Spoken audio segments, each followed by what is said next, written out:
আমার জানা মতে সবথেকে সহজ যদি কোনো পিঠা হতে পারে তাহলে হবে এই ছিটা পিঠাটা। এই পিঠাটা কে কে চেনেন আমাকে অবশ্যই কিন্তু কমেন্টে জানাবেন। কিন্তু আমাদের কুমিল্লার জনপ্রিয় একটা পিঠা বলেই পরিচিত, আর এটা শীতের সকালে সবথেকে বেশি চলে। আমাদের অঞ্চলে কিন্তু এই পিঠাটা না হলে কিন্তু হয়ই না। শীতের সকালবেলা গরুর মাংস দিয়ে ধোয়া ওঠা পিঠা, এই পিঠাটা খেতে যে এত বেশি ভালো লাগে।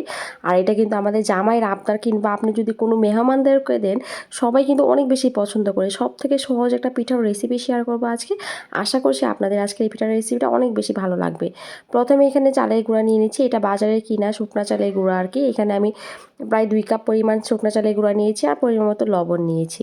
এখন নর্মাল পানি দিয়ে আমি এই গুঁড়াটা তৈরি করে নিব। একদম পাতলা একটা ব্যাটার তৈরি করে নিতে হবে। এটা কিন্তু ঘন হবে না, মোটামুটি একদম পাতলা একটা ব্যাটার তৈরি করতে হবে। আমি দেখিয়ে দিব। আর পানির মেজারমেন্ট আসলে বলার কিছুই না, আপনারা যেই পরিমাণ আটা নেবেন সেইটা অনুযায়ী আপনারা বুঝতে হবে কতটা পাতলা হয়েছে। যতটা পাতলা হবে ততটাই এই পিঠাটা বেশি ভালো লাগবে।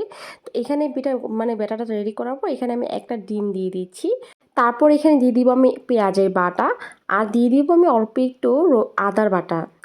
এই উপকরণগুলো অবশ্যই দিতে হবে। এটা কিন্তু পিঠার স্বাদটাকে একদম ভিন্ন করে নিয়ে আসে। আপনারা যদি পেঁয়াজ কিংবা আদার বাটাটা না দিতে চান তাহলে কিন্তু কখনোই পিঠার স্বাদটা পাবেন না।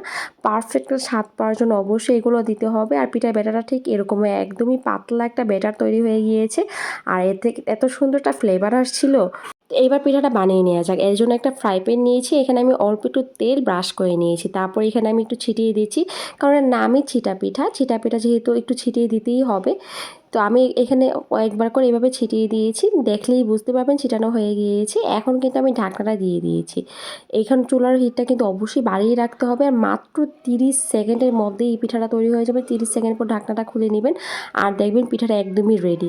তো মানে এত সহজ একটা পিঠা, মানে আমার মানে সবথেকে আমি মনে করি সবথেকে সহজ একটা পিঠার রেসিপি এটা। আর আপনারা যদি বানান, আপনার নিজের কাছেও মনে হবে যে এটা সবথেকে বেশি একটা সহজ পিঠা।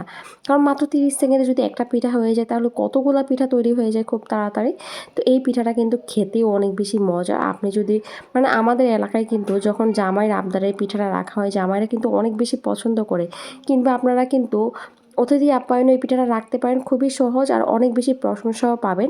এই পিঠাটা অনেক বেশি মজার হয়। আর এটা কিন্তু যখন গরম, এটা কিন্তু অবশ্যই গরম গরম খেতে হবে, ঠান্ডা করে খাওয়া যাবে না। কারণ গরম গরম এই পিঠাটা অনেক বেশি ক্রিস্পি থাকে, যখন ঠান্ডা হয় তখন কিন্তু আর ক্রিস্পিটা থাকে না। তাই এই পিঠাটা যখনই খাবেন অবশ্যই গরম গরম খেতে হবে। এভাবে করে কিন্তু আমি সবগুলো পিঠা বানিয়ে নিচ্ছি। আর পিঠাগুলো দেখতে কতটা মানে কতটা ছিদ্রযুক্ত এই পিঠাটা দেখলেই বুঝতে পারছেন। তো ঢাকনা দিয়ে বারবার আমি মাত্র 30 সেকেন্ড রাখছি। 30 সেকেন্ড পরে কিন্তু আমি পিঠাগুলো তুলে নিচ্ছি। 30 সেকেন্ডের মধ্যেই কিন্তু তৈরি হয়ে যায়। তো এই পিঠাটা আমরা বেশিরভাগই দেখা যায় গরুর মাংসের সাথেই খাওয়া হয় আর কি। গরুর মাংসের এই পিঠাটা সবথেকে বেশি ভালো লাগে। তো এরকম সহজ সব রেসিপিগুলো কিন্তু আপনারা অনেক বেশি পছন্দ করেন। শীতের সকালে যদি এরকম একটা পিঠা থাকে তাহলে কিন্তু মন্দ হয় না। রুটির বদলে কিন্তু এই পিঠাটা অনেক বেশি ভালো লাগে। তো আমার রেসিপিটা কেমন হয়েছে অবশ্যই কিন্তু আপনারা কমেন্টে জানাতে ভুলবেন না। আজকের মতো বিদায় নিচ্ছি, দেখা হবে নতুন কোনো রেসিপিতে। আল্লাহ হাফিজ।